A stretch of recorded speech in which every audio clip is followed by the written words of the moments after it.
خداوند عالم کا وعدہ ہے کہ اس زمین کو صالحین کا ورثہ قرار دے گا۔ اس زمین کو خداوند عالم نے اس لیے خلق کیا کہ اس پر اس کی مرضی کی حکومت چل سکے۔ خداوند عالم کی مرضی دنیا کے کسی بادشاہ کی مرضی سے قابل مقایسہ نہیں ہے۔ دنیا کا بادشاہ جو ظاہری طور پر بادشاہ ہوتا ہے وہ اپنی مرضی سے، یعنی اپنی مرضی کے پیچھے جو چیز چھپی ہوئی ہے وہ ہے اس کی خواہش۔ وہ اپنی خواہشات کی تکمیل کے لیے حکم نامے صادر کرتا ہے۔ اس کی خواہش کی تکمیل ہے کہ فلاں زمین اس کے حساب میں آ جائے، وہ اس کے لیے حکم نامہ صادر کر دیتا ہے، اور اس کے بعد جو بھی طریقہ ہو، چاہے پیسہ دے کر، چاہے زور، چاہے زبردستی، اس طریقے سے زمینوں کو ہتھیا لیتا ہے۔ دنیا کا جو بادشاہ ہوتا ہے اس کے احکام کے پیچھے اس کی اپنی ذاتی خواہش منفعت ہوتی ہے۔ خداوند عالم اس کائنات کا اکیلا بنانے والا ہے۔ خداوند عالم اس کائنات کا خالق بھی ہے اور مالک بھی ہے۔ خداوند عالم کے قبضہ قدرت سے کوئی شے باہر نہیں گئی۔ اس کائنات کے اندر جو کچھ ہے وہ اسی کا ہے۔ خداوند عالم للہ ما فی السماوات و ما فی الارض، جو کچھ آسمان زمین میں ہے وہ اسی کا ہے۔ اس نے اپنے اختیار سے اختیار دیا ہے کچھ ہستیوں کو، جن کے بارے میں ہم نے دوسرے دن بیان کیا تھا، کہ جس کو امام علی علیہ السلام نے بیان کیا کہ انبیاء اور انبیاء کے اوصیاء خدا کی زمین پر خدا کے سفراء ہیں، سفیر ہیں۔ اور سفیر کی بحث میں بات آئی تھی کہ سفیر اختیار کے ساتھ ہوتا ہے، جو میں نمائندگی کرنی ہے ایک ملک کی، اس ملک کے بہاف پر ڈیسیجنز لینے تو اس کو اختیار چاہیے۔ لہذا جو ائمہ علیہ السلام سے ہمیں اعجاز، معجزات، کرامتیں نظر آتی ہیں، خدا کے دیے ہوئے اختیار کا نتیجہ ہے۔ بہرحال یہ وقت ہے جو خداوند عالم کی جانب سے ہے، اور انشاءاللہ اللہ نے اگر چاہا تو یہ وقت نزدیک ہے۔ اس کو بھی آپ کے سامنے عرض کر رہے ہیں۔ پچھلے سال میں بھی یہ بات آئی تھی، کیونکہ موضوع پچھلے سال بھی امام کے ہی عنوان سے تھا ہمارا، اور اس میں یہ تھا کہ لوگ اپنی پھونکوں سے خدا کے نور کو بجھانا چاہتے ہیں، اور خدا اپنے نور کو پھیلا کر رہے گا، چاہے مشرکوں کو کتنا ہی ناگوار کیوں نہ گزرے۔ اس نور کی حقیقت کو دنیا دیکھے گی انشاءاللہ۔ میں اور آپ خدا کریں کہ ان لوگوں میں ہوں کہ جو اپنی آنکھوں سے انشاءاللہ امام کا ظہور ہوتا ہوا دیکھ پائیں گے۔ درود پڑھیں۔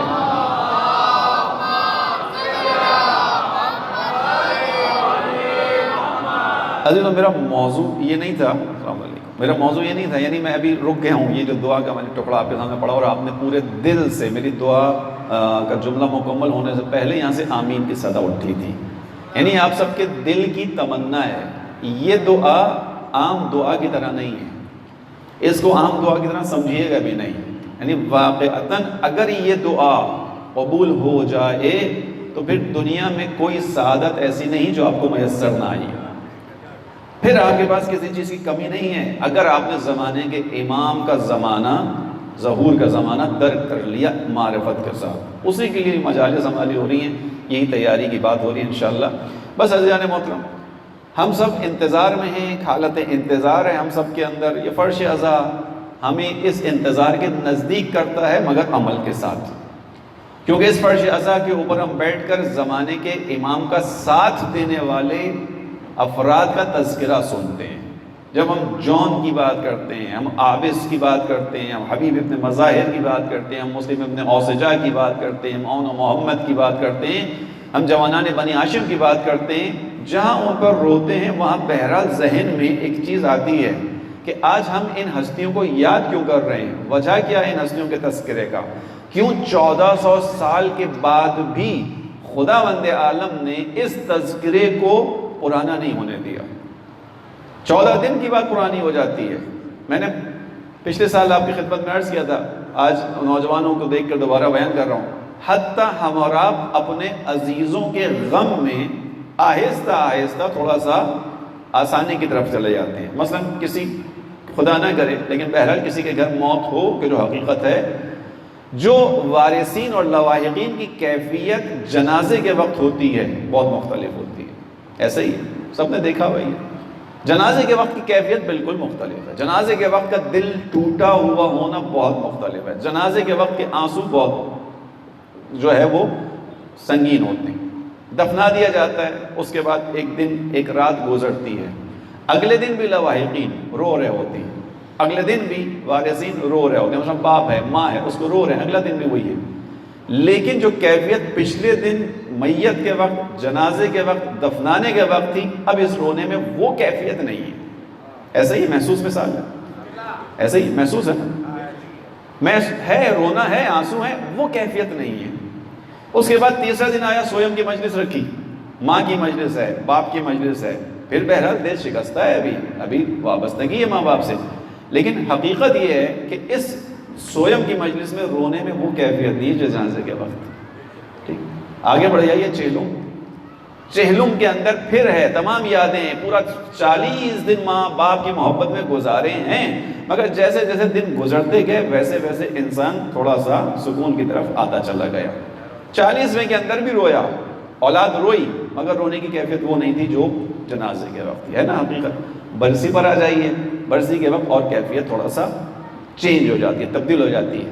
پہلی برسی، دوسری برسی، معمولاً ہم انسانوں کی جو زندگی ہے اس کے اندر تیسری، چوتھی، پانچویں برسی تک کچھ کیفیات باقی ہوتی ہیں، اس کے بعد معمولاً لوگ فقط یاد کو زندہ رکھنے کے لیے مجلس کرتے ہیں کہ جو اچھی چیز ہے ہونا چاہیے، بھولنا نہیں چاہیے اپنے بزرگوں کو، اپنے بڑوں کو، لیکن بہرحال وہ کیفیت نہیں ہوتی۔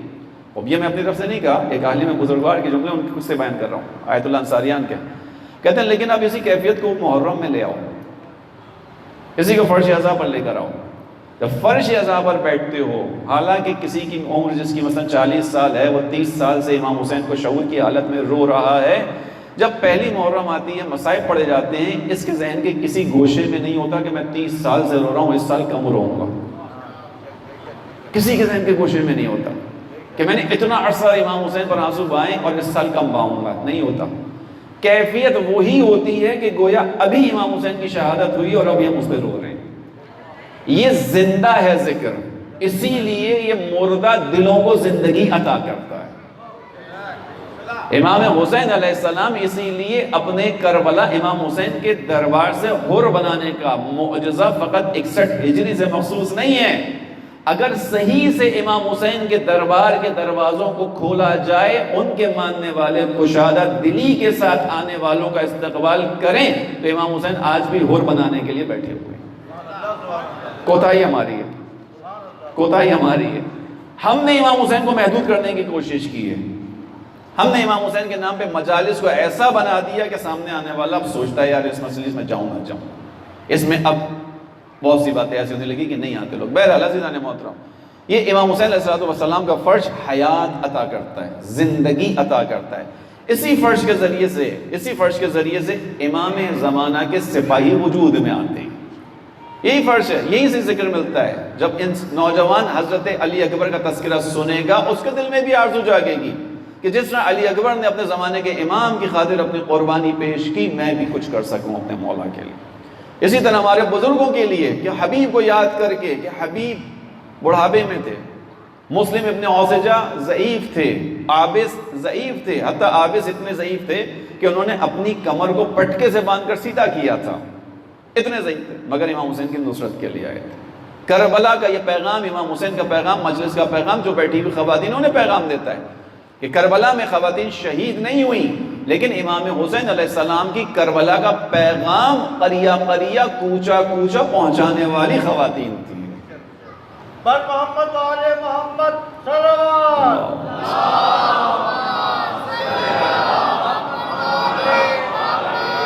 بس یہ فرش اعضاء ہے عزیزان محترم، اس سے یہ تمام کام انجام پا رہے ہیں الحمدللہ۔ زندگی دیتی ہے کربلا، زندگی دیتا ہے یہ فرش اعضاء انسان کو۔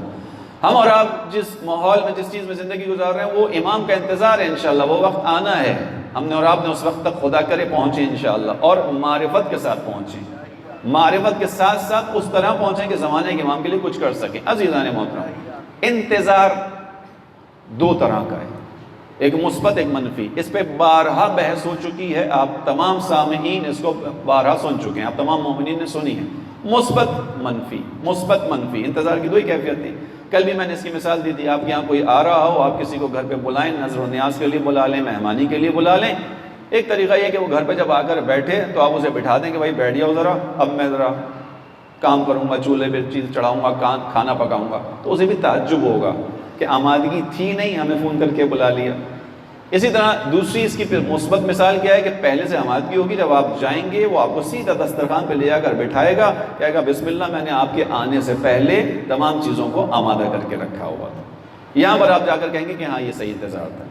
امام زمانہ کے حوالے سے بھی جو انتظار ہے وہ مثبت ہے اور منفی ہے۔ منفی انتظار یعنی جس کے اندر انسان مؤمن، ہماری جو گفتگو عزیزوں ہم جو پڑھتے ہیں، ہم جیسے لوگ جو مجلس پڑھ رہے ہوتے ہیں، جو ہمارے مزاج کے لوگ آتے ہیں سننے کے لیے، ان کو معلوم ہوتا ہے کہ ہم جو گفتگو کرتے ہیں وہ اسی سرکل کے لیے کرتے ہیں، باہر والوں کے لیے ہماری گفتگو نہیں ہوتی، پیغام جو ہوتا ہے وہ یہی ہوتا ہے۔ تو اس وجہ سے ہم لوگ جو انتظار کرتے ہیں، ہمارا جو انتظار ہے وہ کیسا انتظار ہے اس کو دیکھنا ہے۔ مثبت انتظار کے اندر کیا ہوتا ہے؟ مومن معمولاً، منفی انتظار میں کیا ہوتا ہے کہ ایک مومن ہے، حالت انتظار میں تو ہے، لیکن دوران غیبت کبریٰ اپنے اوپر کوئی ذمہ داری لینے کے لیے بھی تیار نہیں ہے، اپنے اوپر کوئی ذمہ داری لینے کے لیے تیار نہیں۔ انتظار ہے کہ ہاں آئیں گے امام، ہاں آئیں گے، پتہ ہے آئیں گے، یقین ہے آئیں گے، اس بات کا یقین ہے، لیکن جب آئیں گے پھر کیا ہوگا پھر دیکھا جائے گا۔ یہ منفی انتظار ہے۔ مثبت انتظار کیا ہے؟ اس کو ایک اور جملے سے بیان کروں گا۔ مثبت انتظار یعنی اپنے حصے کا کام انجام دینا، جو دوران غیبت کبریٰ میرے حصے میں کام آ رہا ہے اور میں اس کام کو انجام دوں، اس کو مثبت انتظار کہتے ہیں۔ اسی کو ایک اور اچھے انداز میں سن لیجیے۔ آیت اللہ جوادی عاملی، خدا ان کی حفاظت فرمائے، ان کے درجات بلند کرے، ان کو صحت عطا فرمائے، بہت خوبصورت جملہ بیان کیا۔ انہوں نے کہا کہ دیکھو ہم اور آپ امام کے انتظار کرنے والے ہیں، لیکن مومنوں میں ایک وہ گروہ ہے کہ جو امام غائب کا انتظار کر رہا ہے، امام غائب کا منتظر ہے، ایک وہ گروہ ہے، اور ایک وہ ہے جو امام قائم کا انتظار کر رہا ہے۔ ایک گروہ وہ ہے، کیا فرق ہے دونوں کا؟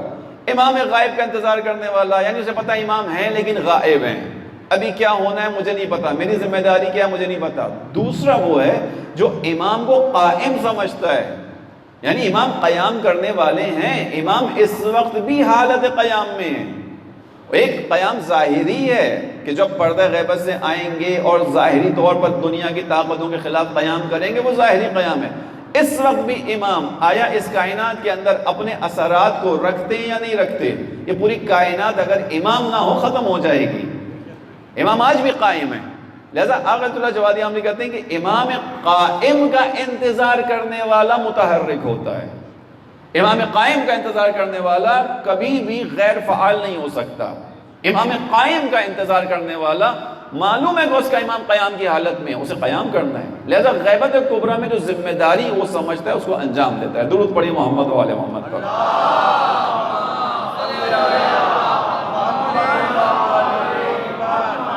کل آپ کے سامنے یہ بات ہوئی کہ دوران غیبت کبریٰ میں اہم وظائف میں سے ایک وظیفہ کیا ہے کہ انسان اپنے زمانے کو سمجھے، اپنے زمانے کے حساب سے اپنی وقت چیز کو سمجھے، اپنی اولویت کو طے کرے، جو ہم نے کل بات کی، پرائرٹیز کو سیٹ کرے، کس چیز کو انجام دینا ہے، امام کے لیے کام کرنا ہے، اس حوالے سے بات کر رہا ہوں۔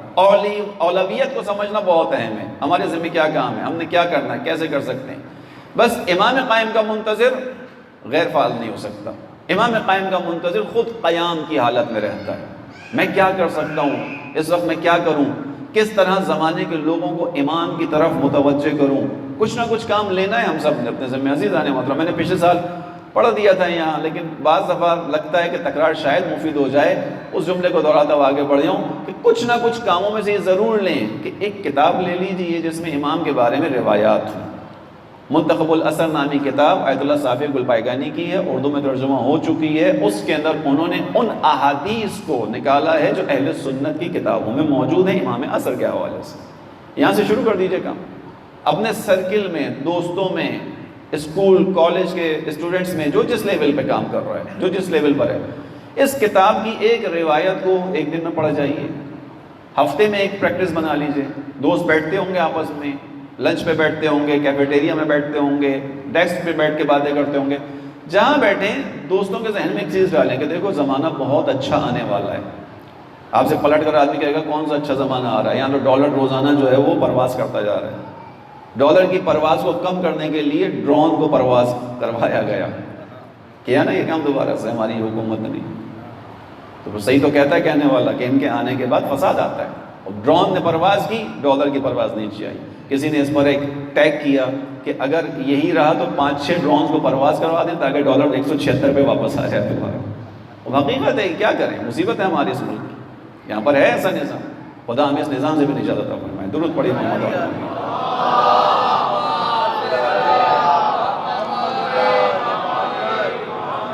لہذا کیا کریں؟ آگاہ کریں. کیسے آگاہ کریں؟ آگاہی حاصل کر کے آگاہ کریں. آگاہی حاصل کے بغیر تو آگاہ نہیں کر سکتے آپ. میں نے پہلے دن آپ کے سامنے کہا تھا کہ واقعی یہ اب ظلم ہے، یہ زیادتی ہے. کس کے ساتھ؟ اہل بیت کے ساتھ. کہ اتنی مجالس سننے کے باوجود، اتنی محافل ہونے کے باوجود، اتنے عرصے سے فرش اعضاء پر بیٹھنے کے باوجود ہم اپنے ائمہ علیہ السلام کی امامت کو قرآن سے ثابت نہ کر سکیں. ہم سے مراد علماء نہیں ہیں، ہم سے مراد خطیب نہیں ہے، ہم سے مراد ذاکر نہیں ہے. ہم تو اپنی تیاریاں کر کے آتے ہیں، ہم تو آیات سنا دیں گے آپ کو. ہم سے مراد ہم ہیں، یہ جو بیٹھے ہوئے ہیں. یعنی ہم میں سے ہر شخص کو مبلغ ولایت علی ہونا چاہیے. ہم میں سے ہر شخص کو اس قابل ہونا چاہیے کہ وہ علی علیہ السلام کی ولایت اور امامت کو قرآن سے ثابت کر سکے. نہیں ہونا چاہیے آپ کے خیال میں؟ ہونا چاہیے. ہم دوسرے سے کہتے ہیں کہ تم علی سے دور ہو، اس کو نزدیک لانے کے لیے کیا کیا؟ وہ دور ہے، وہ مجبور ہے، وہ محروم ہے. ہم نے اس کو نزدیک لانے کے لیے کیا کیا؟ ائمہ علیہ السلام دور جانے والوں کو نزدیک لانے کے لیے کیا کیا نہیں کرتے تھے. ان کے پاس جایا کرتے تھے، ان کے پاس بیٹھا کرتے تھے، ان سے گفتگو کیا کرتے تھے، ان کو ہدایہ دیا کرتے تھے. یہ سیرت فقط کتاب کی حد تک پڑھنے کے لیے ہے یا اس سیرت کو ہمیں دیا گیا تھا اپنانے کے لیے؟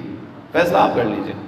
میں فیصلہ کرنے والوں میں سے نہیں ہوں. فیصلہ آپ کیجئے، فیصلہ آپ کیجئے کہ آیا یہ تاریخ کے اندر جو سیرت ائمہ ہمیں دکھائی گئی ہے، یہ سیرت ائمہ علیہ السلام تاریخ کے اندر پڑھ کر اس کے بعد اس کتاب کو بند کر کے ایک درود پڑھنے کے لیے دکھائی گئی تھی، یا اس سیرت کا مطلب ہے اپنی زندگی میں لے کر آؤ، زندگی میں لے کر آنے کے لیے تھی؟ عزیزان محترم، لہذا ائمہ نے دور والوں کو نزدیک کیا ہے. اور جو دور جا رہا ہے، جو دور گیا ہے، وہ بہت سارے لوگ بہت سی وجوہات کی وجہ سے دور گئے. میں ابھی ایک انصاف کی بات کرتا ہوں. میں نے پہلے کہا کہ میری گفتگو ان لوگوں کے لیے ہوتی ہے جہاں بیٹھے ہوتے ہیں. اب ریکارڈ ہونے لگی، ان چیزیں آگے چلی جاتی ہیں، جائیں، کوئی مسئلہ نہیں ہے.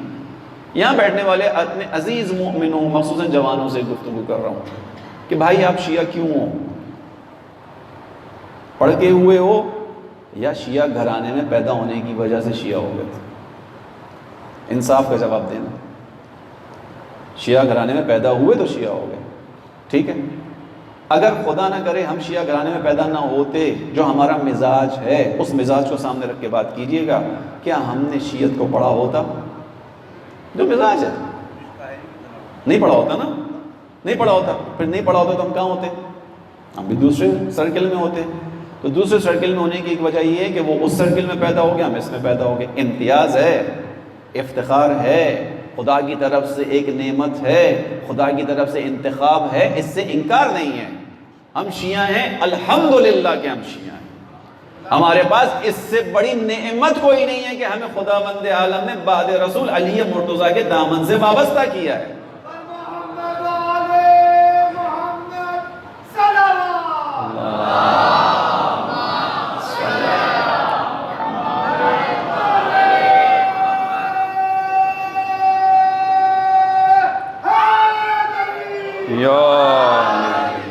اور امتیاز ہے ہمارا، دنیا و آخرت میں سعادت ہے اللہ کے فضل و کرم سے.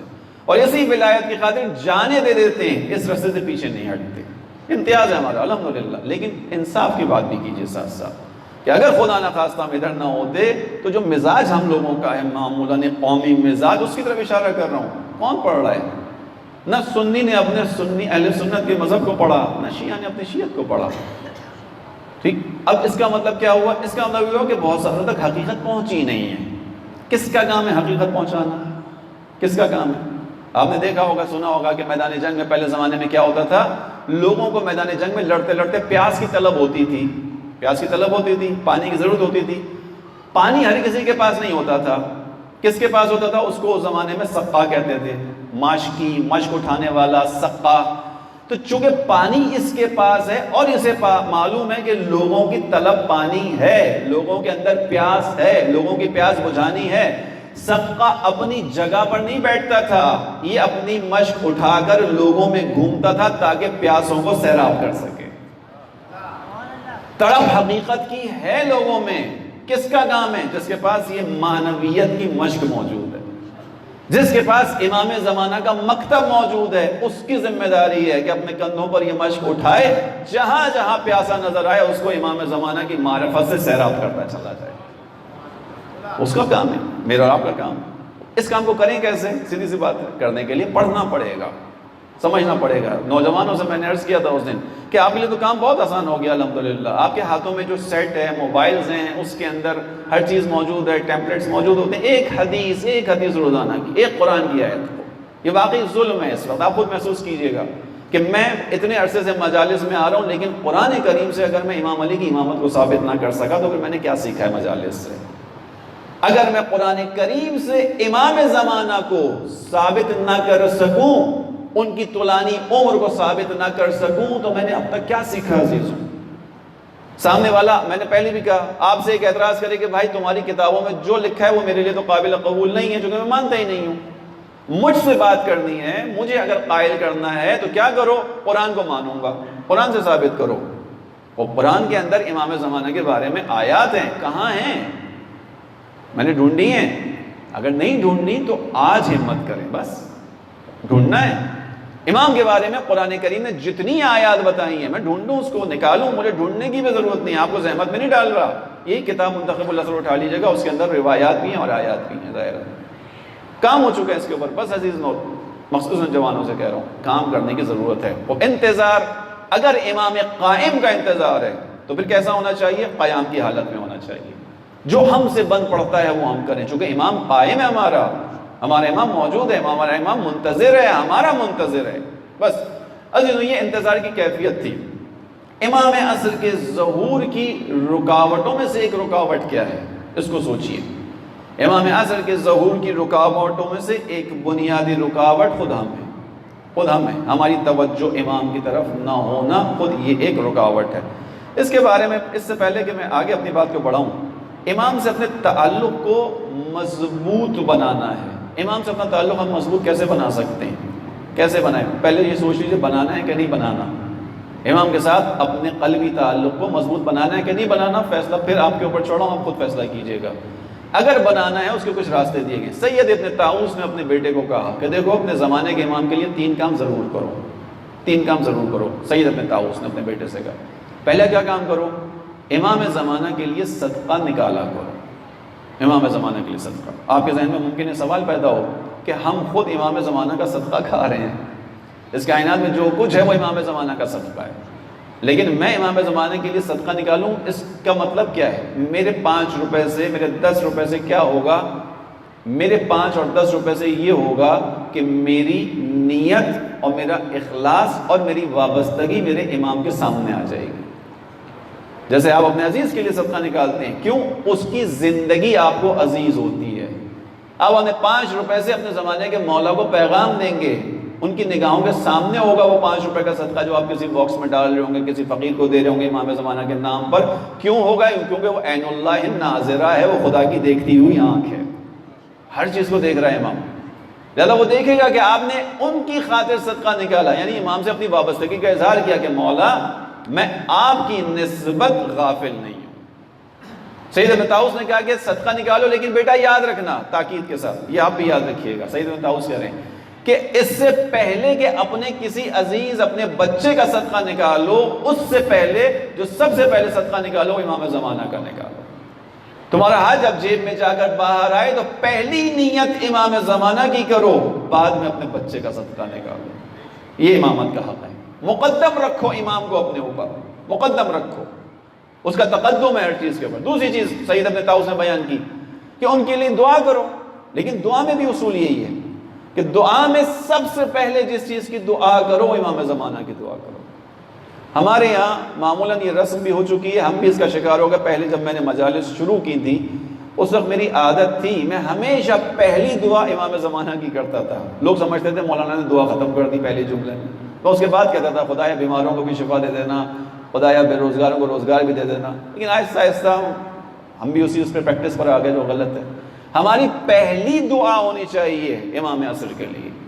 اس کے بعد جب امام عصر کے لیے دعا ہو گئی، اب اس کے بعد دعائیں کر لیں خدا سے، خدایا انہی کے صدقے میں یہ بھی دے دے، یہ بھی دے دے، یہ بھی دے دے۔ سید بن طاؤس نے کہا پہلی دعا امام کے لیے کرو۔ تیسری چیز سید بن طاؤس کہتے ہیں، تیسری چیز یہ میرے بیٹے کہ زمانے کے امام کی نسبت وفا کا خیال دل میں رکھنا، زمانے کے امام کی نسبت وفا کا خیال دل میں رکھنا۔ انہوں نے نہیں کہا، میں کہہ رہا ہوں جیسے وفادار کربلا نے اپنے زمانے کے امام سے وفا کی تھی، ویسے وفا کا خیال دل میں رکھنا، یعنی ہر لمحہ اپنے آپ کو امام کی خاطر پیش کرنا۔ چوتھی چیز میں اپنی جانب سے بیان کر رہا ہوں مخصوصاً نوجوان دوستوں کے لیے، کیسے امام سے قربت بڑھائیں۔ ہم روزمرہ کی زندگی دیکھ رہے ہیں، اس کے اندر ہو سکتا ہے آپ نماز کے بعد جو زیارت نامہ پڑھتے ہیں عزیزان محترم، اس زیارت نامے میں آپ امام کو سلام، ائمہ کو سلام کرتے ہیں، ایسا ہی ہے نہیں ہے؟ آپ ہر امام کو سلام کرتے ہیں۔ ایک سوال ہے، بہت سادہ سا سوال ہے، سلام زندہ کو کیا جاتا ہے یا مردہ کو کیا جاتا ہے؟ جواب دے دیجیے تھوڑا اونچی آواز سے۔ زندہ کو کیا جاتا ہے، ایسا ہی ہے؟ سلام زندہ کو کیا جاتا ہے، جو زندہ ہے اسے سلام۔ اب جب میں نماز کے بعد کھڑا ہوا، السلام علیکہ یا رسول اللہ، میرا سلام زندہ رسول اللہ پر ہے یا کسی اور پر ہے؟ زندہ پر ہے۔ زندہ پر ہے تو اس کا مطلب یہ کہ میں جو سلام کر رہا ہوں السلام علیکہ، مجھے سکھایا گیا جب کہو علیکہ کی ضمیر یہ نہیں آپ پر سلام ہو، تو جب میں کہہ رہا ہوں آپ پر سلام تو اس کا مطلب ہے میں آپ کو زندہ بھی جانتا ہوں اور یہ بھی مانتا ہوں کہ آپ اس وقت مجھے دیکھ رہے ہیں، جبھی تو کہہ رہا ہوں السلام علیکہ، آپ پر سلام ہو، میں نہیں دیکھ پا رہا، آپ دیکھ رہے ہیں۔ لہذا اب کیا کریں، کیسے امام سے تعلق کو مزید مضبوط بنائیں؟ یہ جو سلام کریں اس کو توجہ سے کریں۔ ہمارے یہاں عزیزان محترم بہت سی چیزیں ہمیں ائمہ علیہ السلام نے دی ہیں جو ہماری معنویت کو آگے بڑھانے کے لیے، ہم اس کو معمولاً تیزی سے انجام دیتے ہیں، توجہ کے بغیر دیتے ہیں۔ انہی میں سے ایک چیز تسبیح جناب فاطمہ زہرا ہے۔ ائمہ علیہ السلام چھٹے امام نے بیان کیا، ہم اپنی اولاد کو تسبیح فاطمہ کی ایسے ہی تعلیم دیتے ہیں جیسے نماز واجب کی تعلیم دیتے ہیں، نماز واجب کی طرح کہتے ہیں جیسے نماز واجب ہے ویسے ہی تسبیح فاطمہ پڑھو۔ تسبیح فاطمہ برکتوں کی حامل ہے، لیکن ہم کیسے پڑھتے ہیں؟ اللہ اکبر اللہ اکبر اللہ اکبر، ہم تیزی میں ہوتے ہیں، ایسے ہی ہے، بالکل ایسے ہی نا سیانے ہوتا، چونکہ ہماری زبان پر ایک ورد ہے، اس کا اثر ہم پر اس لیے نہیں آ رہا کہ ہم اس کے اثر کو لینا ہی نہیں چاہ رہے۔ اثر کب آیا گیا؟ جب میں سوچ کر پڑھوں گا اللہ اکبر اللہ اکبر، ٹھیک ہے، اتنا ٹائم نہ لیں لیکن تھوڑا سا تو لے لیں، اللہ اکبر اللہ اکبر اللہ اکبر، ذہن میں خدا کی بزرگی تو آئے 34 مرتبہ اللہ ہو کر پڑھنے سے، 34 مرتبہ اللہ ہو کر پڑھ کے گزر گیا، خدا کی بڑائی کا کوئی تصور ہی ذہن میں نہیں آ رہا۔ یہ ہماری تھوڑی سی کوتاہیاں ہیں، ہمیں یہ ساری چیزیں دی گئی۔ اسی طرح سلام دیا گیا، یہ سلام جو اہل دل ہیں جنہوں نے یہ زندگیاں گزاری ہیں معنویت کے ساتھ، وہ جب سلام کرتے تھے ائمہ علیہ السلام کو نماز کے بعد تو ائمہ علیہ السلام کو اپنی آنکھوں سے دیکھا بھی کرتے تھے۔ ان منزلوں پہ تعجب مت کیجیے گا، شیخ رجب علی خیاط کا نام اکثر نے سنا ہوگا، لیکن اب بہرحال بہت سے نوجوان بچے افراد ایسے بیٹھے ہیں جنہوں نے یقیناً نہیں سنا شیخ رجب علی کا نام، ان کی کتاب بھی میسر نہیں ہے یہاں پہ، پھر اس نے خدا کو پا لیا۔ ایک درزی تھا عزیزوں، ایک درزی تھا، جن لوگوں نے نہیں نام سنا ان کے لیے بیان کر رہا ہوں۔ ایک درزی تھے، ایران سے تعلق تھا، شاہ آبادی جو امام خمینی کے عرفان کے استاد تھے ان کے زمانے سے تعلق تھا، انتہائی سادہ انسان تھے۔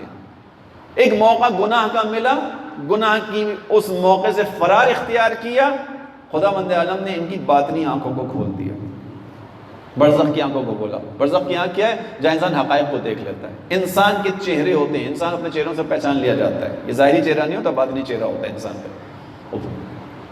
ان کا طریقہ کار یہ تھا، ان کے واقعے میں کتاب کے واقعات میں ایک واقعہ لکھا ہے، وہ بیان کر رہا ہوں، اس کو سنیے گا، اس سے سمجھ لیجیے گا پھر ان کی شخصیت کیا تھی۔ یہ اپنے واقعات میں نقل کرتے ہیں کہ ایک مرتبہ میں نے نماز پڑھی، نماز پڑھنے کے بعد جب میں نے سلام کیا، السلام علیکہ یا رسول اللہ، السلام علیکہ یا امیر المؤمنین، السلام علیکہ مولا حسن، تمام ائمہ کو، مجھے سلام کا فقط جواب آیا، میں دیکھ نہیں پایا۔ میں نے رجوع کی ائمہ کی طرف کہ اے ائمہ اطہار، آج مجھ سے کیا قصور ہو گیا ہے کہ آج میں نے فقط آپ کی آواز سنی ہے، سلام کا جواب سنا ہے، میں آپ کو دیکھ نہیں پایا، میں آپ کو دیکھ نہیں پایا۔ اب اس کے لیے کہ ممکن ہے بعض لوگوں کے ذہن میں تھوڑا سا مشکل مطلب ہو رہا ہوگا، بھئی ایسا کیسے ہو سکتا ہے؟ پہلی بات میں نے بیان کی کہ سلام کس کو کر رہے ہیں آپ؟ زندہ کو کر رہے ہیں۔ ائمہ زندہ ہیں یا نہیں ہیں؟ ائمہ زندہ ہیں تو آیا ان کا اختیار محدود ہے؟ کائنات پر اختیار ہے ائمہ، ٹھیک؟ اسی چیز کو ہم جب زیارت پہ جاتے ہیں انشاءاللہ خدا اس سال 40 پر یہاں بیٹھے ہوئے ہر شخص کو لے کر جائیں انشاءاللہ۔ اس دعا کو واقعی دل سے مانگیں، میری شدید دلی خواہش ہے کہ ہم سب انشاءاللہ اس سال 40 پہ امام حسین کی زیارت پڑھ جائیں۔ درود پڑھیے اس دعا کی قبولیت کے لیے۔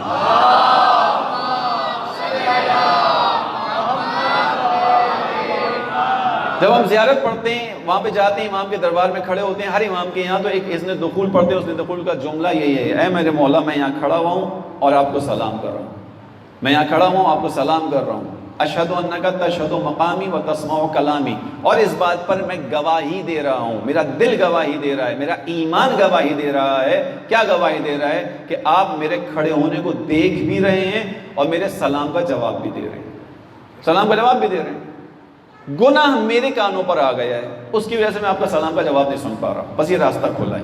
شیخ رجب علی کہتے ہیں میں نے سلام کا جواب تو سنا، میں ائمہ کو دیکھ نہیں پایا۔ میں نے عرض کیا اسی عالم میں کہ آج مجھ سے کیا قصور ہوا ہے، کیا غلطی ہوئی ہے کہ جس کی وجہ سے میں آج فقط سلام کا جواب سن پایا ہوں، دیکھ نہیں پا رہا آپ کو۔ جواب دیا گیا کہ آج تم نے اپنی خواہش نفس پر عمل کیا ہے، اس لیے آج ہماری زیارت سے محروم ہو۔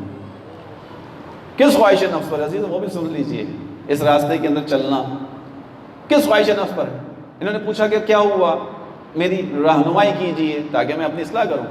کہا جو آج تم فلاں جگہ پر درس دینے کے لیے گئے تھے، پیغام دینے گئے تھے، درس دینے گئے تھے، مجلس پڑھنے گئے تھے، وہاں مجلس سے پہلے تمہیں تھوڑی بھوک محسوس ہوئی؟ انہوں نے کہا ہاں۔ کہا اس بھوک کے اندر تم نے صاحب خانہ سے کھانا لیا کہ تھوڑا سا کھانے کے لیے کچھ لے آئیے؟ انہوں نے کہا ہاں۔ کہا اس کے اندر تمہاری بھوک آدھی روٹی میں پوری ہو چکی تھی، لیکن تم نے اس کے باوجود پوری روٹی کھائی۔ آدھی روٹی میں تمہاری بھوک پوری ہو چکی تھی، وہ جو آدھی تم نے اضافی کھائی وہ اپنی خواہش نفس کی بنیاد پر کھائی۔ چونکہ تم نے آج خواہش نفس پر عمل کیا ہے، ہماری زیارت سے محروم ہے۔ ہم سب اس وادی میں نہیں جا سکتے، پریشان مت ہوئیے گا، واضح رکھیے گا اپنے آپ کو، ہم سب اس وادی میں نہیں جا سکتے، یہ وادی ہر کسی کو نصیب نہیں ہوتی، لیکن راستہ یہی ہے، یہ راستہ کھلا ہوا ہے عزیزان محترم۔ امام عصر کا انتظار کرنے والے مثبت حالت میں انتظار کرتے ہیں۔ خداوند عالم کیا چاہتا ہے؟ امام قائم کا کام انتظار کرنے والا قیام کی حالت میں ہو۔ اب اس کے اندر امام نے بیان کیا کہ ایک رکاوٹ ہے، جو میں آخری چیز بیان کر رہا تھا کہ کیسے امام سے نزدیک ہوں، جو سلام پڑھ رہے ہیں۔ آج کے بعد پریکٹس کر لیجئے گا اس چیز کی، سارے ائمہ پہ اگر توجہ لا سکیں تو بہت ہی اچھی بات ہے۔ کم سے کم جب آپ آخری سلام دیں السلام علیکہ یا مولا یا صاحب العصر والزمان، اس سلام کو ایک تیزی کے ساتھ نہ پڑھیں، رک جائیں۔ 11ویں امام تک سلام دینے کے بعد رکیں، 1 سیکنڈ 10 سیکنڈ کے لیے اپنے آپ کو متوجہ کریں کہ اب میں اس امام کو سلام دے رہا ہوں جو میرے زمانے کا امام ہے، جو مجھے دیکھ بھی رہا ہے، مجھے سن بھی رہا ہے۔ آپ 10 سیکنڈ کا پوز دے کر زیارت پڑھیں گے، میں آپ کو تھوڑا سا یقین دلا سکتا ہوں آپ کی زیارت کی کیفیت بہتر ہو جائے گی۔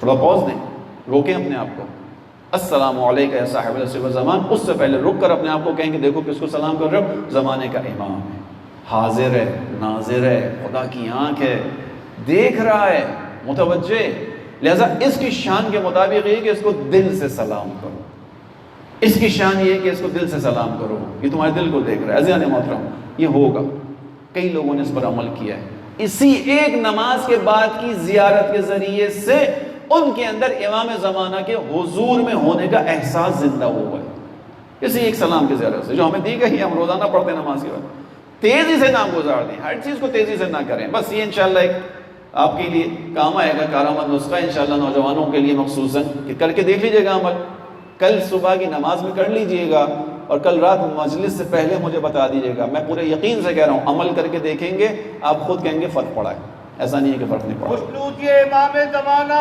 بلند ترین صلوات۔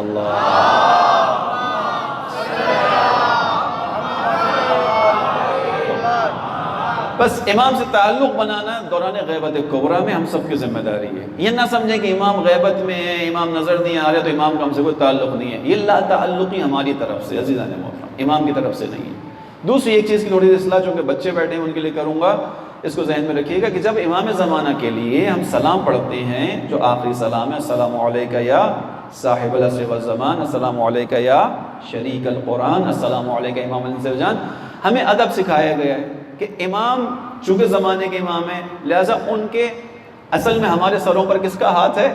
امام زمانہ کا ہاتھ۔ اس کی یاد میں کیا کرو؟ تعظیم کرو۔ اصل جو چیز ہے تعظیم، وہ کیسے؟ وہ سر پہ ہاتھ رکھ کر ہے۔ اس کی اصلاح میں اس لیے کرنا چاہ رہا ہوں کہ اکثر لوگ اس کا ویسا خیال نہیں کر پاتے۔ معمولاً ہم کیا کرتے ہیں؟ امام کے نام پہ اس طرح سے ہاتھ کر لیتے ہیں، یعنی چہرے کے سامنے ہاتھ کر لیتے ہیں، آنکھوں کے سامنے کر لیتے ہیں، ماتھے پہ ٹیک لیتے ہیں۔ یہ نہیں ہے صحیح طریقہ جو اماموں نے سکھایا، چھٹے امام نے جو بتایا۔ جب امام کا نام آیا، قائم کے نام پر امام نے قیام کیا، اپنی جگہ سے کھڑے ہوئے، اپنے سر پر ہاتھ رکھا امام۔ لہذا جب کبھی بھی امام زمانہ کی نماز کے بعد زیارت پڑھیں، سارے بچے، ان سے میں اس کو ریپیٹ کرواؤں گا، بڑوں سے نہیں کہہ رہا، سارے بچے کیا کریں؟ سر پر ہاتھ رکھیں امام زمانہ کے نام پر، ٹھیک ہے؟ میں ابھی یہاں پر امام زمانہ کے نام سے 2 جملے پڑھوں گا زیارت کے، سارے بچے کر کے دکھائیں گے کیسے ہاتھ رکھنا ہے سر پر، کیسے امام کو سلام کرنا ہے۔ السلام علیکہ یا مولانا یا صاحب العصر والزمان، السلام علیکہ یا شریک القرآن۔ یہ طریقہ صحیح ہے۔ درود پڑھیے محمد والے محمد پر۔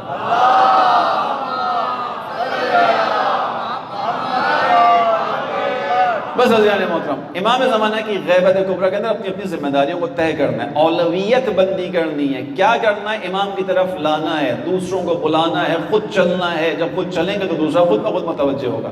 کیوں؟ اس لیے کہ دنیا کے پاس واحد نجات کا راستہ یہی راستہ ہے، کوئی اور راستہ نہیں ہے، کوئی اور راستہ نہیں ہے۔ دنیا نے آزما لیے تمام راستے، تمام راستوں کو آزمانے کے بعد ایک کے بعد ایک کے بعد ایک انسان بربادی کی طرف چلتا چلا گیا۔ خدا نے جو راستہ رکھا ہے، خدا نے اس دنیا کو روشنی سورج سے دینی ہے، کوئی اور اس کا مد مقابل نہیں لا سکتا۔ خداوند عالم نے اس کائنات کو امام زمانہ کے ذریعے سے ہی عادلانہ حکومت تک پہنچانا ہے۔ اس سے پہلے کوئی نظام آ جائے نہیں کر سکتا یہ کام، پوری دنیا کے اوپر عادلانہ نظام قائم نہیں کر سکتا، کوئی نظام بھی نہیں ہوگا۔ لہذا جتنا دیر سے جائیں گے اتنا نقصان ہوگا۔ اب امام زمانہ کے ظہور میں ایک رکاوٹ، بنیادی رکاوٹ، جس کو خود امام زمانہ کہہ رہے ہیں، وہ سن لیجئے۔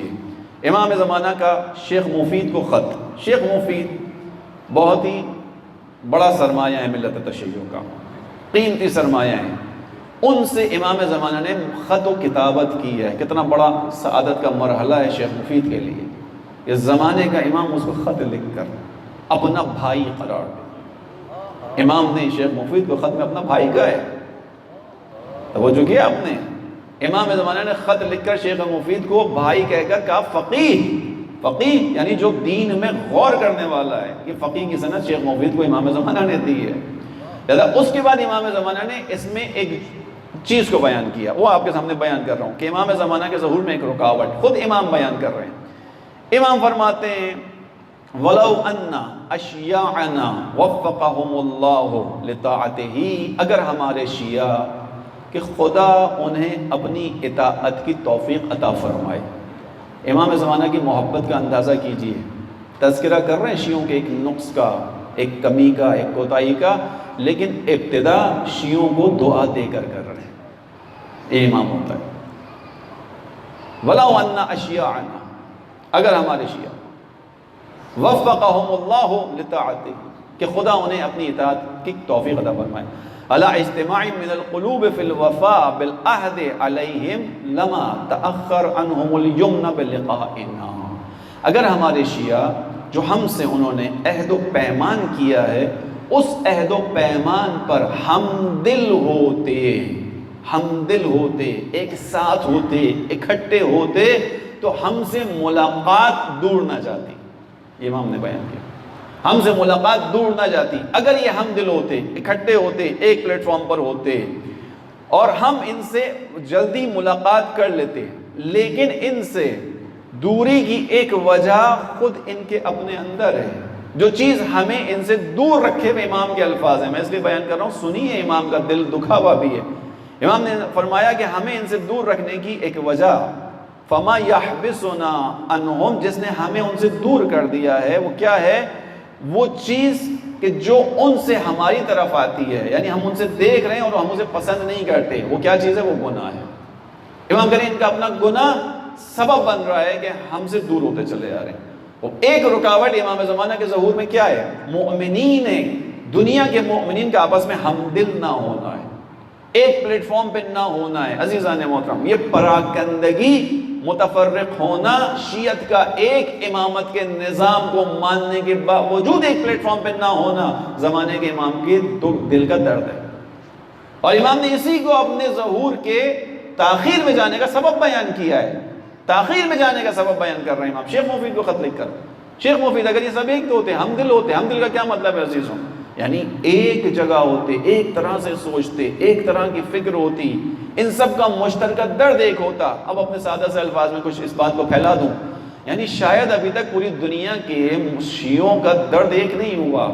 کچھ امام زمانہ کے درد میں تڑپ رہے ہیں، کچھ کو امام زمانہ کی دوری کا درد نہیں ہے. اگر ایک ہوتے تو امام کیا فرما رہے ہیں؟ ہم سے تاخیر میں نہ جاتے، ہمارا ظہور نزدیک ہو جاتا، ہم جلدی ان سے مل لیتے. عزیزان محترم، اگر یہ حدیث ہم نے آج سن لی شیخ مفید کی زبانی، شیخ مفید کو امام نے خط لکھا، اس کے بعد آپ خود طے کیجئے آیا ہماری ذمہ داریوں میں سے ایک ذمہ داری ہم دلی بنتی ہے یا نہیں بنتی؟ بنتی ہے کہ نہیں بنتی؟ فیصلہ آپ کر دیجیے. امام نے اس کو کہا یہ رکاوٹ ہے، تم ہم دل نہیں ہو، رکاوٹ ہے. ہم دل بنو. ہم دل کا کیا مطلب ہے؟ ایک دوسرے کے ساتھ ایک مشترکہ نقطے پر آؤ، ایک مشترکہ پلیٹ فارم پر آؤ، ایک مشترکہ مقصد کی طرف آگے بڑھو. عزیزان محترم توجہ کیجئے گا، خداوند عالم انسانوں سے عبادت کروانا چاہتا ہے خدا کے تمام لوگوں کی عبادت ایک جیسی ہو.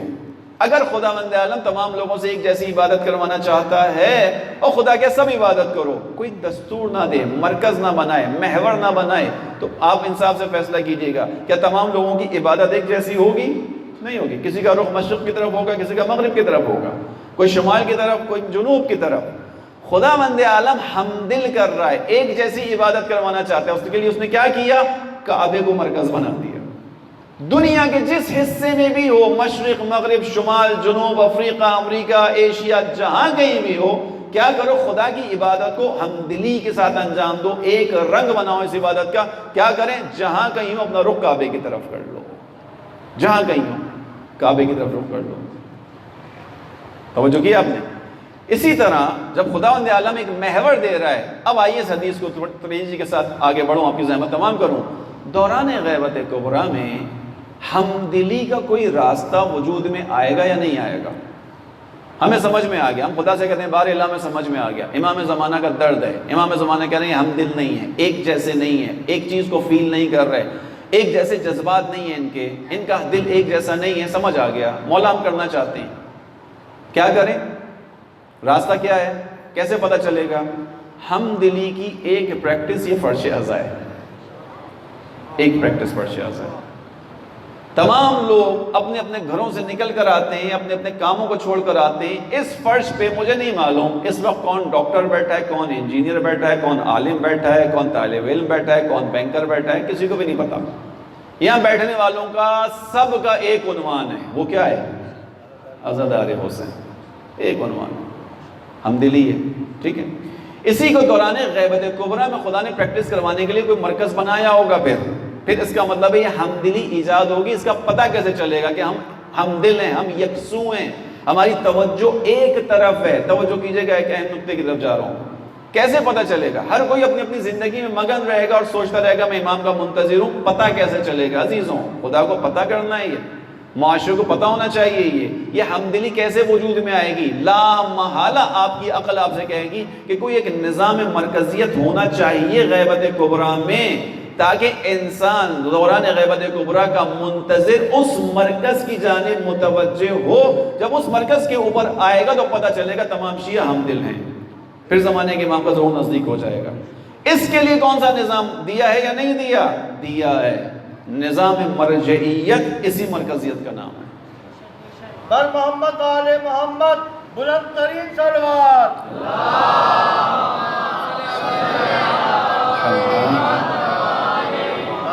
نظام مرجعیت اسی قبلے کا نام ہے کہ دوران غیبت کبریٰ تمام شیعہ ایک طرح سے ہیں یا نہیں، ہم دل ہیں کہ نہیں، ایک جگہ پر جمع ہیں یا نہیں، ان کی افکار ایک جیسی ہیں یا نہیں ہیں. کہاں سے پتہ چلے گا؟ جب مرجعیت کو فالو کیا جائے گا. کوئی تو مرکز چاہیے. آپ چھوڑی دیر کے لیے ہٹا دیجئے مرجعیت کو، آپ رکھ لیجئے کوئی چیز، آپ بتا دیجئے جتنے بیٹھے ہوئے افراد ہیں. کہ کوئی نظام ہونا چاہیے یا نہیں؟ اگر ہے تو پھر اس نظام کا نام بھی بتا دیجئے، کیا ہونا چاہیے؟ یہ تو عقل کہہ رہی ہے کہ نہیں ہونا تو چاہیے۔ پتہ کیسے چلے گا سب ایک جگہ ہیں؟ وہ پتہ چلے گا اسی طرح کہ جب ایک جگہ پر جمع ہوں گے، جب ایک جگہ سے حکم نکلے گا اور سب اس کو مانیں گے، تب پتہ چلے گا کہ یہ ہم دل ہیں، تب پتہ چلے گا کہ ایک مرکزیت کی طرف ہیں۔ اور جس وقت یہ مرکز وجود میں آئے گا تو زمانے کے امام کے آنے کا راستہ فراہم ہو جائے گا۔ یہ نظام مرجعیت ہے۔ اب آپ کو سمجھ میں آنا شروع ہوگا انشاءاللہ، آپ تو پہلے سے جانتے ہیں، جو بچے بیٹھے ہیں ان کے لیے کہہ رہا ہوں کہ اب اس زمانے میں جتنا ظہور کے نزدیک جاتے جا رہے ہیں، چونکہ مرجعیت نے اپنا کام کیا، اکٹھا کیا، ایک پلیٹ فارم پہ جمع کیا، اسی لیے اب مرجعیت کے اوپر چوٹ زیادہ ہے، مرجعیت کے اوپر گفتگو زیادہ ہے۔ علمی گفتگو کوئی حرج نہیں ہے، کیجئے۔ خداوند عالم قرآن کریم نازل کرنے کے بعد ہم سے یہ نہیں کہتا کہ دیکھو یہ قرآن میں نے نازل کیا ہے تو اس کو بس چپ کر کے مان لو، خدا نے کہیں نہیں کہا۔ اگر آپ کو کسی نے ایسا سکھایا ہے کہ قرآن کو ایسے ماننا ہے تو آپ کو غلط سکھایا گیا ہے۔ قرآن کریم جو خدا کی جانب سے نازل ہوا ہے، من لدن علیم حکیم کی جانب سے نازل ہوا ہے، وہ خدا بار بار دعوت دے رہا ہے کہ اس قرآن میں غور کیوں نہیں کر رہے، اس میں فکر کیوں نہیں کر رہے، اس میں سوچ کیوں نہیں رہے؟ کیا تمہارے دلوں پہ تالا پڑ گیا ہے؟ خدا نے نہیں کہا کہ بس چپ ہو کے مان لینا، نہیں، خدا کہہ رہا ہے غور کرو، تدبر کرو، فکر کرو، خدایا تیری جانب سے نازل ہوا ہے۔ خدا کہے گا ہاں میں چاہتا ہوں دین کو سمجھ کر اپناؤ۔ اندھی تقلید خدا نہیں کرواتا، یاد رکھیے گا، خدا نہیں کرواتا۔ لہذا خداوند عالم نے نظام دیا ہے، وہ اس نظام کو سمجھو۔ یہ نظام مرجعیت ہمیں غیبت کبریٰ میں دیا گیا عزیزان محترم، اسی لیے دیا گیا تھا شاید کہ ہم اس نظام مرجعیت سے جتنا جڑتے چلے جائیں گے، شیعہ پوری دنیا کا ایک پلیٹ فارم پہ آتا چلا جائے گا، ایک مرکزیت سے نکلنے والی آواز پوری دنیا کی شیعت میں اپنا اثر و نفوذ پیدا کرے گی، زمانے کی حجت کے اوپر حجت تمام ہو جائے گی کہ ہاں یہ شیعہ ایک ساتھ کھڑے ہیں، یہ ساتھ دینے کے قابل ہیں۔ نہیں ہوا یہ کام، اور امام خمینی نے اسی کے اندر آ کر ایک چیز کو اور بیان کیا، اضافہ نہیں کیا، خدا کے لیے اس کو سمجھے گا، اضافہ نہیں کیا، موجود تھی دین کے اندر چیز، اس کو کتاب سے باہر نکالا۔ انہوں نے ایک اور چیز بیان کی کہ فقیہ تو ہے، مرجعیت تو ہے، لیکن اس فقیہ کی ولایت بھی نافذ العمل ہے، جس کو ولی فقیہ کہتے ہیں۔ کیوں؟ اس کو سمجھیے گا، آج میں تھوڑا سا ٹائم لے لوں گا آپ کا زیادہ، جس کو اعتراض نہیں وہ درود پڑھے محمد علیہ وسلم۔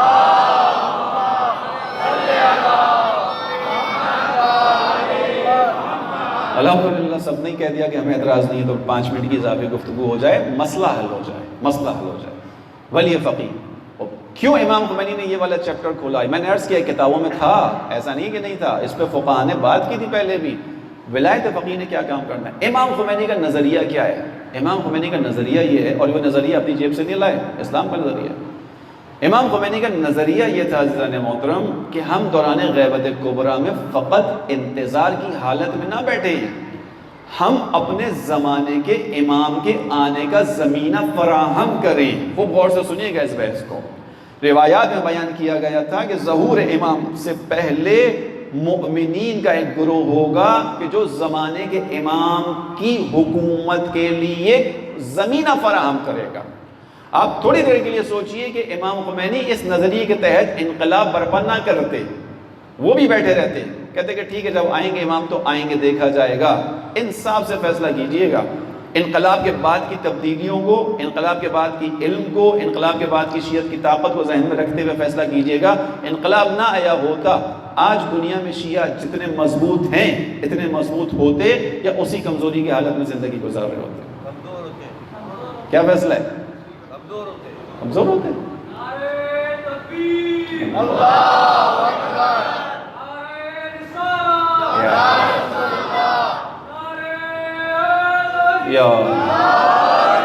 شیعت کی طاقت کیا ہوئی؟ شیعت کے 11 اماموں کو مظلومیت کے ساتھ قتل کیا گیا ہے تاریخ، یہ تاریخ ہے۔ اب شیعت کی قوت کیا ہے؟ پوری دنیا کی طاقتوں پر مشتمل گروہ داعش کو بنایا گیا، تمام اعتبار سے اس کو مجہز کیا گیا، اسے فنڈ دیا گیا، اسلحہ دیا گیا، پروپیگنڈا کیا گیا، سب کچھ ہوا۔ شیعت کی طاقت کیا تھی؟ اس نے آ کر حرم کو نشانہ بنانے کی بات کی تھی، ابھی نشانہ نہیں بنایا تھا۔ پوری دنیا سے تشیع کھڑی ہوئی، اس نے کہا اب وہ وقت نہیں ہے کہ جب تم اہل بیت علیہ السلام کے در و دیوار کی طرف بھی بری نگاہ سے دیکھ سکو۔ ہوا یا نہیں ہوا؟ یہ طاقت کہاں سے آئی؟ کہاں سے آئی؟ انصاف سے جواب دیجئے۔ یہ انقلاب کا اثر ہے یا نہیں؟ پھر آپ بتائیے کہ امام خمینی نے جو ولی فقیہ کا نظریہ دیا، یہ نظریہ ظہور کا زمینہ فراہم کرنے والا بنا یا نہیں بنا؟ انہوں نے کہا کہ فقیہ کو طاقتور ہونا چاہیے، فقیہ کی ولایت ہونی چاہیے، فقیہ کے ہاتھ حکومت کا انتظام ہونا چاہیے، تاکہ فقیہ اس حکومت کے تحت اسلامی اصولوں کو نافذ کرے، زمانے کے امام کے آنے کے لیے زمینہ فراہم کرے۔ اور یہی ہوا۔ دنیا کے اندر جب امام آئیں گے عزیزان محترم، تو کیا ہوگا؟ کیا خداوند عالم کی جانب سے ایسا انتظام ہوگا کہ ہر چیز پیچھے کی طرف چلی جائے گی؟ ایسا نہیں ہوگا، جنگ ہوگی۔ اس جنگ کے لیے آپ مجھے بتائیے، اپنے انصاف سے بتائیے، انقلاب نہ آیا ہوتا، ترقی نہ ہوتی، اس نے اسلحہ نہ بنایا ہوتا، اس نے ڈرون نہ بنائے ہوتے، اس نے میزائل نہ بنائے ہوتے، اور امام آ جاتے، ان امام کو کوئی اسلحہ بیچتا دنیا کی طاقتوں میں سے؟ کوئی ان کا ساتھ دیتا؟ ظاہری اسباب پر جنگ ہونی ہے، ظاہری اسباب پہ جنگ ہونی ہے، اس کو یاد رکھیے گا۔ آج تشیع طاقت میں ہے، مرکزیت ہے تشیع کی۔ امام خمینی نے اسی مرکز کو دکھانے کی کوشش کی ہے ولی فقیہ کی صورت میں، کہ دیکھو امام زمانہ کا درد ہے کہ شیعہ متفرق ہیں۔ شیعہ اگر ایک مرکز پر ہوتے، ہمدل ہوتے، تو نتیجہ کیا ہوگا؟ امام کا ظہور نزدیک ہو جائے گا۔ اس انقلاب کے بعد اس کی برکتوں کے سبب یہ ہوا کہ پوری دنیا کے شیعہ ایک جگہ جمع ہونا شروع ہوئے ہیں۔ اسی لیے کہنے والے کہہ رہے ہیں کہ امام زمانہ کے آنے کی آہٹ سنائی دے رہی ہے، کیونکہ دنیا کے شیعہ ایک جگہ پر آ رہے ہیں۔ اس وقت لبنان کے شیعہ ہیں، پس جاتے اسرائیل کے ہاتھوں، ہم دل تھے۔ اس وجہ سے کیا ہوا؟ ایران نے تمام تر مخالفتوں کے باوجود حزب اللہ کو سپورٹ کیا۔ ایران 40 سال سے اقتصادی معاشرے میں ہے، 40 سال، 4 دن کی بات نہیں کر رہا، 40 سال۔ 40 سال بہت ہوتا ہے ایک ملک کے لیے۔ آج تک معاشرے کے اندر ہے، آگے بڑھ رہا ہے۔ کیوں معاشرہ برداشت کر رہا ہے؟ اس سے چند ہی مطالبے، دنیا میں چلنے والی اسلامی تحریکوں سے ہاتھ ہٹا لو، چھوڑ دو حزب اللہ، چھوڑ دو بحرین، چھوڑ دو یمن، چھوڑ دو فلسطین کی بات نہیں، ہمدلی ایجاد کرنی۔ اس ہمدلی کی وجہ سے آج یہ حالات ہوئے ہیں عزیزان محترم۔ یہ ولی فقیہ کی حکومت نے پوری دنیا کے شیعوں کو ہمدل بنایا ہے۔ پوری دنیا کا شیعہ اس وقت اپنے آپ کو طاقتور محسوس کرتا ہے۔ یہ انصاف کی بات ہے۔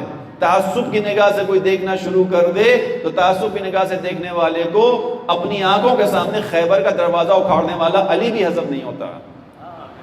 اپنی آنکھوں سے دیکھا لوگوں نے، نہیں قبول کر پایا علی کو۔ تعصب کی نگاہوں سے ہٹ کر انسان بات کرے، حقائق یہی ہے۔ اور امام نے بیان کیا ہمارے ظہور کی رکاوٹوں سے ایک رکاوٹ شیعہ کا ہمدل نہ ہونا ہے۔ ہمدل ہونا ہے، آپس میں ایک دوسرے کو محسوس کرنا ہے، ایک دوسرے کو نزدیک لانا ہے۔ اس کے لیے کوئی مرکزیت چاہیے تھی، مرجعیت کا نظام تھا۔ امام خمینی نے اس میں کہا ولی فقیہ یعنی حکومت بھی بنانی ہے، حکومت بنائیں گے تو زمانے کے امام کے آنے کا راستہ فراہم کریں گے۔ توجہ کیجئے گا۔ اس کے بعد پھر داعش مل کر بھی کیا کر سکی؟ کچھ کر سکی؟ شہید دیے، ائمہ کے حرم کی طرف نہیں آ سکے۔ کربلا سے 25 کلومیٹر کی دور کی فاصلے پر کھڑے ہوئے تھے۔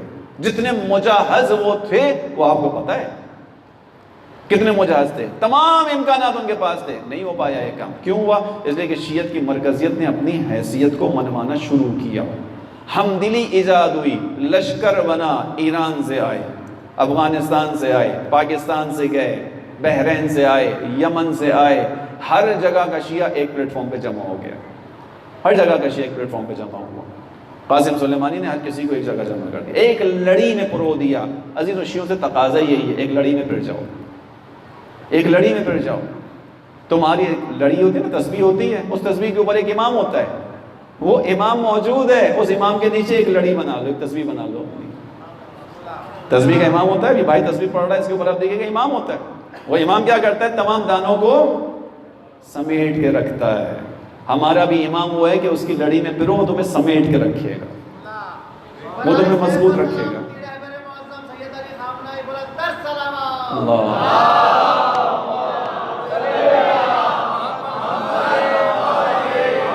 یہ جو ہمدلی کا کام ہے عزیزان محترم، اس کو سمجھ لیجیے، زحمت تمام کروں، یہ ہمدلی ایجاد کرنا کسی ایک شخص کی ذمہ داری نہیں ہے، جتنے یہاں بیٹھے ہوئے افراد ہیں ان سب کا کام۔ جتنے بیٹھے ہوئے. کہاں سے شروع کریں؟ اپنے آپ سے شروع کریں. پہلے اپنے آپ کو امام کے سامنے حاضر کرنے کی پریکٹس کریں. وہی اس کی ایک میں نے مثال دے دی ہے. جب بھی نماز کے بعد سلام پڑھیں، باقی سلاموں کو بھی توجہ سے پڑھیں. کم سے کم اتنا کریں امام زمانہ کا جب سلام کا وقت آئے رک جائیں 15 سیکنڈ 10 سیکنڈ کے لیے، اپنے آپ کو حاضر کریں. کیونکہ ہمارے یہاں نیت کے ساتھ عمل ہے. نیت کریں کہ میں اپنے زمانے کے امام کو سلام کرنے جا رہا ہوں. وہ امام دیکھ رہا ہے، وہ امام حاضر ہے. اللہ صلی اللہ. اس کے بعد عزیزان محترم، اگرچہ حالات اس وقت بہت مشکل ہوتے جا رہے ہیں، لیکن کیا کریں، ہفتے وار 2 ہفتے میں ایک مرتبہ خاندان مل کر بیٹھنا شروع کر دیں. اگر ہو سکے تکلفات سے ہٹ کریں، تکلفات نہ کریں. سادہ سا چائے شربت میں جمع ہو جائیں. اپنے ساتھ بچوں کو بٹھائیں، زمانے کے امام کا تذکرہ کریں، آخر میں امام حسین کے مصائب پڑھ کے مجلس کو ختم کر دیں. یہ زمانے کے امام کے لیے ہمدلی ایجاد کرنے کا ایک راستہ ہے. شروع کریں اسے، اپنے خاندان سے شروع کریں. آپ کے خاندان سے پھر یہ چیز آگے بڑھے گی. محلے کی سطح پر آ جائیں، محلے کی سطح پر آ جائیں. چھوٹا سا پروگرام رکھیں، لمبے پروگرام نہ رکھیں کہ لوگ اکتا جائیں. ہمارے یہاں ہوتا ہی ہے کہ بعض ہم پروگرام کی بات کرتے ہیں تو 2-2 گھنٹے کے پروگرام ہوتے ہیں. نہیں رکھیں. آدھا گھنٹے کے لیے ایک حدیث نکالیں، ایک روایت نکالیں، ایک آیت نکالیں. کوئی بھی پڑھنے والا، اس کے لیے عالم کا بھی انتظار نہ کریں، ذاکر کا بھی انتظار نہ کریں. خود کریں یہ کام. یہ سعادت اپنے ذمہ لیں، طے کریں آپس میں. جو میں نے کل آپ کے سامنے بتایا تھا کہ لِيَبْلُوَكُمْ أَيُّكُمْ أَحْسَنُ عَمَلًا. زندگی تم میں سے کون اس کمپٹیشن میں تیز دوڑتا ہے، کون اس مسابقے میں آگے بڑھتا ہے. آپس میں خود پڑھ کے لیں. بھائی اس دفعہ میں پڑھوں گا حدیث، اگلی دفعہ کہے وہ کہے گا میں پڑھوں گا اس دفعہ حدیث، اس سے اگلی دفعہ والا کہے میں پڑھوں گا. یہ سعادت میں بھی حاصل کروں. میں کیوں ہمیشہ سامع بنوں؟ کیوں کتاب دیکھ کر میں نہیں پڑھ سکتا حدیث امام کے بارے میں؟ کیونکہ جو کسی کو امام کی حدیث سنائے گا اور اس کو سننے کے بعد اس کے دل میں امام کی محبت ایجاد ہوگی تو پڑھنے والے کا اجر ڈبل ہو جائے گا. میں کیوں اس سعادت سے محروم رہوں؟ کیوں محروم رہوں اس سعادت سے؟ کیوں ہمیشہ لسنر بنوں؟ نہیں، میں پڑھوں گا، میں سناؤں گا. یہاں سے شروع کریں، محلے میں اس کام کو بڑھائیں. عزیزان محترم، ہم دلی ایجاد کرنے کی ضرورت ہے. ایک دل ہوں شیعہ، پوری دنیا کے شیعہ الحمدللہ ہو گئے. دفاعی اعتبار سے میں نے آپ کے سامنے مثال رکھ دی. الحمدللہ جو کچھ ابھی داعش کا مقابلہ ہوا، پورے یقین سے کہہ رہا ہوں اگر دوبارہ کوئی ایسی چیز ہوئی اس سے بڑی طاقت بن کر شیعت ابھرے گی انشاءاللہ. اس سے بڑی طاقت بن کے ابھرے گی. اور دنیا کو بھی معلوم ہے کہ اب شیعت کے ساتھ اس طرح پیش آنا آسان نہیں ہے. اگرچہ ہم تھوڑا کمزور ہیں اس ملک کے اندر، ہم تھوڑا کمزور ہیں. وجہ کیا ہے؟ متفرق ہیں، پراگندہ ہیں. ہم ایک دوسرے کے ساتھ ملنے پہ تیار نہیں ہیں، ایک دوسرے کے ساتھ بیٹھنے پہ تیار نہیں ہیں، ایک دوسرے کو قبول کرنے پہ تیار نہیں ہیں. تو پھر جب یہ ہوگا تو پراگندہ رہیں گے. ہم دلی ایجاد کریں. عزیزان محترم، آخری جو میرے پاس 5-10 منٹ ہیں، یہ جو ترانہ پڑھا گیا اس نے کیا کام کیا؟ اس کی کیوں گونج ہے؟ کیوں اس کو موضوع رکھا سلام فرماندے؟ اس کی گونج اسی وجہ سے ہے کہ اس نے پوری دنیا کے شیعوں میں ایک ہمدلی ایجاد کی ہے. ہمدل بنایا اس ترانے نے. اس کی خاصیت یہ ہے، اس کے اندر کچھ خصوصیت تھی کہ دنیا کا ہر شیعہ، آپ غور کیجئے گا اس کے اوپر، کبھی اس مجالس کے بعد دوبارہ سنیے گا اس ترانے کو جا کر اردو میں، اور اپنی کسی اور جو فارسی زبان ہے اس کے اندر سن لیجیے گا. اس نے ہمدلی ایجاد کی ہے. میں نے کل بیان کیا تھا، یعنی ہر کسی کے دل میں امام زمانہ کے لیے ایک احساس تھا. اس ترانے نے اس احساس کو زبان دے دی ہے. ہر کسی کے دل میں امام کے حوالے سے ایک شرمندگی تھی. شیعہ ہو نہیں سکتا کہ جو اپنے حصے کا کام نہ کرے اور اپنے زمانے کے امام سے شرمندہ نہ ہو نہیں سکتا. دبی بھی ہوگی شرمندگی، کہیں نہ کہیں ہوگی. انسان اپنے ماں باپ کے اگر حق کو ادا نہ کرے، اس کے باوجود اس کے دل میں شرمندگی کا احساس ہوتا ہے. ایسا نہیں ہے کہ نہ ہو، دب جاتا ہے. دوستوں کے سرکل کی وجہ سے اسے بھولنے کی کوشش کرتا ہے، مگر ہوتا ہے. اسی لیے ماں باپ سے معذرت کرتے ہوئے اولاد کی آنکھیں میں آنسو آ جاتے ہیں، کیونکہ شرمندگی کا احساس ہے. ہم میں سے ہر شخص کے دل میں یہ احساس ہے کہ ہم نے اپنے زمانے کے امام کے لیے جو کرنا چاہیے تھا نہیں کیا، شرمندگی تھی. اس ترانے نے اس شرمندگی کو ابھرنے کا موقع دیا. یہ اثر ہے اس ترانے کا. ہم دل بنایا. زبانیں مختلف ہیں سب کی، ہر کوئی اپنی اپنی زبان میں بھی پڑھ رہا ہے. ہر کسی کی زبان الگ، افریقن کی زبان الگ، ایشینز کی الگ، یورپینز کی الگ، اردو بولنے والوں کی الگ ہے، مگر سب کے جذبات ایک ہی جیسے تھے. جذبات ایک ہی جیسے تھے.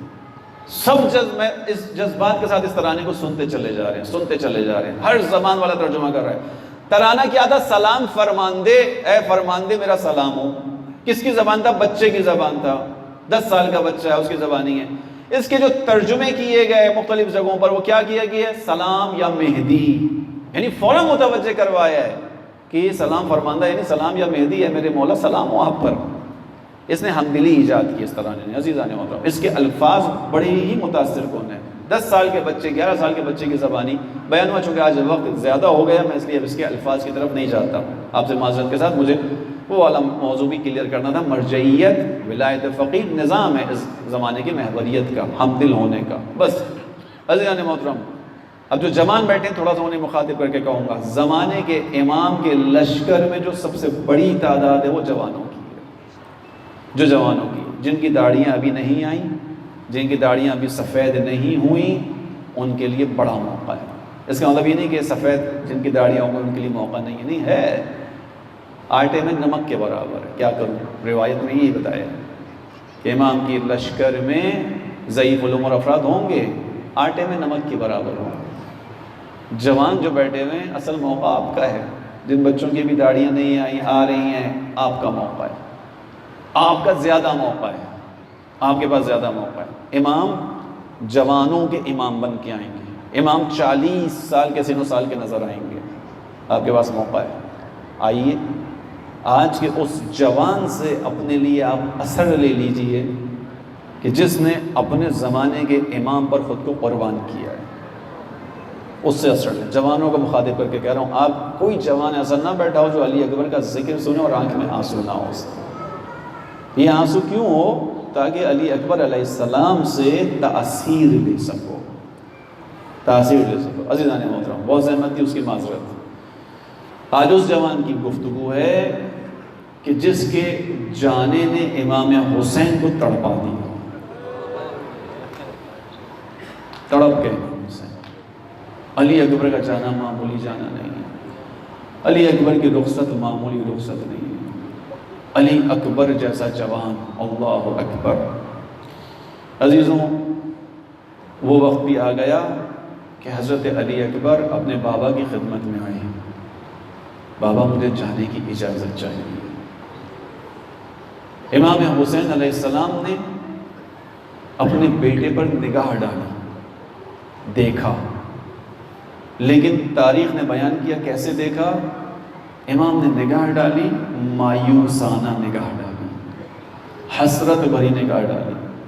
یعنی امام حسین کو معلوم ہے اب جو یہ بیٹا جائے گا یہ واپس نہیں آئے گا۔ عزیزوں، علی اکبر کا جانا شدید ہے۔ امام حسین علیہ السلام نے علی اکبر کو اجازت تو دی، لیکن اس کے ساتھ ایک عمل ہے، اپنی داڑھی کو ہاتھ میں تھاما، اللہم اشہد علی ہؤلاء القوم، خدایا تو گواہ رہنا، تجھے گواہ قرار دے رہا ہوں۔ امام کا یہ عمل بتا رہا ہے کہ علی اکبر کا جانا معمولی نہیں ہے۔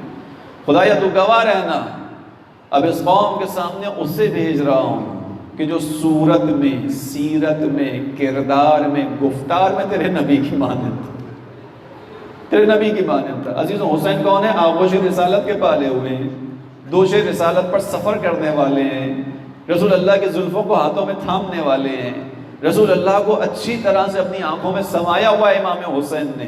اگلا جملہ کیا ہے؟ اے خدا تو جانتا ہے ہمیں جب بھی اشتیاق ہوتا تھا رسول اللہ کی زیارت کا، ہم علی اکبر کو دیکھا کرتے تھے۔ علی اکبر رسول اللہ کو، رسول اللہ کی یاد دلانے والے ہیں۔ علی اکبر یہ ہے، علی اکبر کو دیکھ کر رسول اللہ کی یاد آتی ہے اسے۔ تو گواہ ہے کہ اس کو بھیج رہا ہوں جو صورت، سیرت، کردار، گفتار میں تیرے نبی کی مانند ہے۔ اے اللہ، جب ہمیں رسول کو دیکھنے کا اشتیاق ہوتا تھا، یعنی مجھ حسین کو جب اشتیاق ہوتا تھا میں اپنے نانا کی زیارت کروں، میں علی اکبر کے چہرے پہ دیکھا کرتا تھا، علی اکبر کا چہرہ مجھے نانا کی یاد دلا دیا کرتا تھا۔ عزیزوں، یہ جملے یہاں پر رک نہیں گئے، اس کے بعد امام نے نفرین بھی کی ہے۔ یہ خدا کی رحمت کا نمائندہ ہے جو کربلا کے میدان میں کھڑا ہے، مگر علی اکبر کا جانا کس قدر دشوار ہے کہ اس کے لبوں پہ نفرین آ گئی۔ خدایا اس قوم سے اپنی برکتوں کو اٹھا لینا، خدایا اس قوم پہ اپنی رحمت کی بارش نہ کرنا۔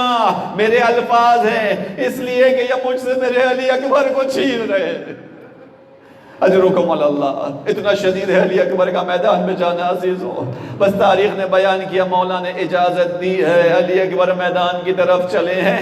اب تاریخ میں کچھ ایسے بیان ہو گیا کہ تھوڑی دیر بعد علی اکبر کو محسوس ہوا کہ کوئی قدموں کے ساتھ ساتھ پیچھے آتا چلا جا رہا ہے. پلٹ کر دیکھا تو امام حسین آتے چلے جا رہے ہیں. پلٹ کر کہا بابا آپ نے تو جانے کی اجازت دے دی تھی. علماء نے جو جملہ پڑھا وہ مشہور یہی ہے، اے بیٹا کاش تیری خود کوئی اولاد ہوتی تو جوز حسین کے اس درد کا اندازہ ہوتا. بس عزیزو علی اکبر دوبارہ روانہ میدان ہونا چاہتے ہیں. امام حسین نے پھر ایک جملہ کہا، اے میرے لال جا تو رہے ہو مگر جتنا ممکن ہو پلٹ پلٹ کر دیکھتے رہنا. ایک مرتبہ سے ہی ایسا نہ ہو کہ حسین تمہاری زیارت سے محروم ہو جائے. بس عزیزوں وقت آیا، علی اکبر میدان میں گئے، مقاتلہ کیا. تاریخ نے بیان کیا 110 ناریوں کو واصل جہنم کیا. اب وہ شدت کی پیاس ہے، وہ 3 دن کی بھوک اور پیاس ہے. علی اکبر بہرحال واپس آئے ہیں میدان سے. عزیزو اب جو واپس آئے اپنے بابا سے ایک سوال کیا ہے. کیا سوال کیا؟ علی اکبر نے ایک سوال کیا، بابا پیاس کی شدت زیادہ ہے اور اسلحے کی سنگینی ہے. بابا ان دونوں وجہ سے اب لڑنے کی طاقت باقی نہیں بچی. اے بابا اگر تھوڑا سا پانی میسر آ جائے تو علی اکبر پھر جنگ کو جاری رکھے گا. حسین کے جملے سنیے گا. میرے مولا نے کہا میرے لال بڑا مشکل مرحلہ ہے کہ تو مجھ سے کچھ مانگے اور میں تیری وہ حاجت پوری نہ کر سکوں. اللہ اکبر. اب تاریخ میں بیان ہوا میرے مولا نے اپنی زبان باہر نکالی. اے میرے لال میری زبان پر اپنی زبان رکھ دے. علی اکبر نے بابا کی زبان پر زبان کو رکھا. اب کیا محسوس کیا؟ ارے وہ زبان تو زیادہ خشک ہوئی ہے. میرے مولا نے انگوٹھی علی اکبر کے حوالے کی. اے بیٹا اس انگوٹھی کو منہ میں رکھ کے جاؤ، اب اللہ کا رسول تمہیں سیراب کرے گا. عزیزوں بس علی اکبر کا آنا مکمل ہوا. علی اکبر دوبارہ میدان کی طرف چلے. پیاس کا غلبہ ہے، اسلحے کی سنگینی ہے، مگر یہ حیدر کرار کا پوتا ہے، سامنے آنے کی مجال کسی میں نہیں. ارے مرہ بن قطز نے پیچھے سے وار کیا، اپنا نیزہ علی اکبر کی پشت میں گھوما. علی اکبر کے سینے سے زیو نیزہ باہر نکل آیا. اب تاریخ نے کچھ یوں بیان کیا، علی اکبر سے سواری میں سنبھلا نہ گیا. حسین کا لال سواری پر جھولنے لگا.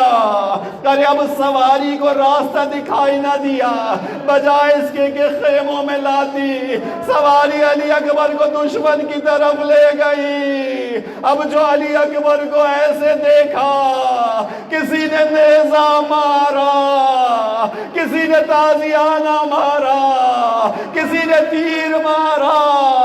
ارے تلواروں کے پے در پے وار. اسی لیے تاریخ نے 2 شخصیتوں کے لیے بیان کیا، انہیں اتنا مارا قتلوہ اربن اربا، انہیں مار مار کے ٹکڑے کر دیا گیا. ایک علی اکبر کے لیے، ایک علمدار کربلا کے لیے. بس عزیزو اجرکم علی اللہ. وہ وقت بھی آیا علی اکبر سے سواری پہ سنبھلا نہ گیا. آواز دی علیکہ منی السلام یا مولا. عزیزو محسوس کیجئے گا ہر گرنے والے کا سلام کچھ اور تھا. ہر گرنے والا کہتا تھا السلام علیکہ یا مولا، ادرکنی یا مولا.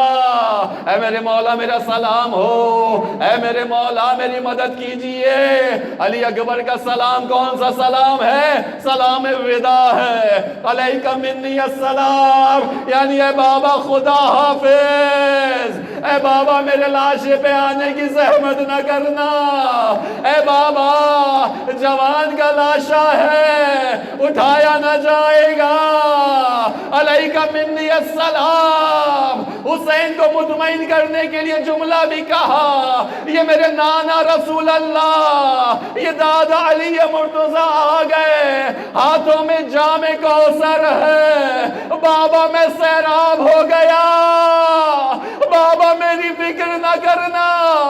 ارے نانا پیغام دے رہے ہیں، حسین سے کہو عجل الینا، حسین سے کہو بس آ جائے، ارے ہم حسین کے منتظر ہیں، اجرکم علی اللہ۔ مگر کیا کریں، یہ باپ ہے، ارے جو اپنے غلاموں کے جنازوں پر پہنچا ہو وہ اپنے جواں کی لاش پر کیسے نہ جائے گا؟ یہ آواز سنتے ہی میرا مولا زمین پر گرا، کچھ فاصلہ گھٹنیوں کے بل طے کیا، پھر ہمت کو جمع کیا، یا شاید آواز دی یا علی یہ مشکل مرحلہ ہے۔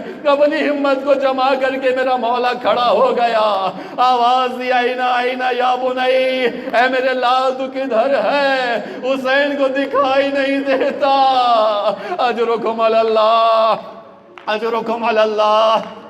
بس عزیز وہ مرحلہ بھی آ گیا، میرا مولا علی اکبر کے سرانے پہنچا، جوان بیٹا خاک و خون میں غلطا ہے۔ میرے مولا نے دیکھا بچے کے سینے میں پھل ہے، ارے باپ اپنے بچے کو راحت دینا چاہتا ہے۔ امام حسین نے اپنا ہاتھ برچی کے پھل پر رکھا، علی اکبر کی مشکل آسان کرنا چاہیے۔